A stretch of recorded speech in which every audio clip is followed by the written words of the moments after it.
Kerajaan yakin mampu memulihkan masalah pentadbiran serta keuangan negara yang ditinggalkan kerajaan terdahulu dalam tempoh 3 tahun. Perdana Menteri berkata dengan pelbagai perancangan yang telah disusun Pentadbiran Pakatan Harapan (PH) dilihat dapat mengatasi kedua-dua isu berkenaan. Berucap di Majlis Perhimpunan Perdana Kongres Kesatuan Pekerja-Pekerja dalam Perkhidmatan Awam QPAX pagi tadi, Perdana Menteri berkata usaha pemulihan negara sedang giat dijalankan kerajaan PH.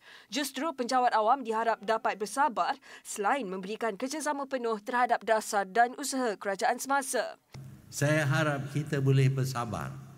InsyaAllah, kalau kita bekerjasama dalam keadaan aman dan tenteram, maka kita akan dapat pulihkan keuangan negara kita dan juga pembangunan negara kita.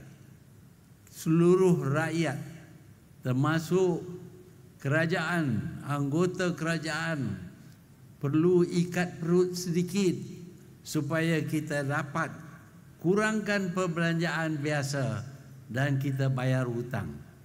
Beliau turut menegaskan bahawa peralihan kuasa politik semata-mata adalah tidak mencukupi dalam usaha mengatasi hutang negara yang mencecah RM1 trilion. Sebaliknya, ia turut menuntut kerjasama semua pihak, terutamanya dari sektor awam dalam mengembalikan kesejahteraan negara. Jelas beliau lagi, kerajaan juga kurang menumpukan soal pembangunan negara. Ekoran sebahagian pendapatan negara ketika ini terpaksa digunakan untuk membayar hutang. Kerajaan juga akan memperkenalkan semula sistem kerja yang lebih efektif merangkumi sistem fail kerja, tata cara prosedur dan carta aliran tugas dalam operasi penyewa awam dalam usaha menangani isu kerenah birokrasi. Perdana Menteri Tun Dr. Mahathir Mohamad berkata ia membolehkan penjawat awam mengetahui apa yang perlu dilaksanakan tanpa melalui proses birokrasi yang rumit.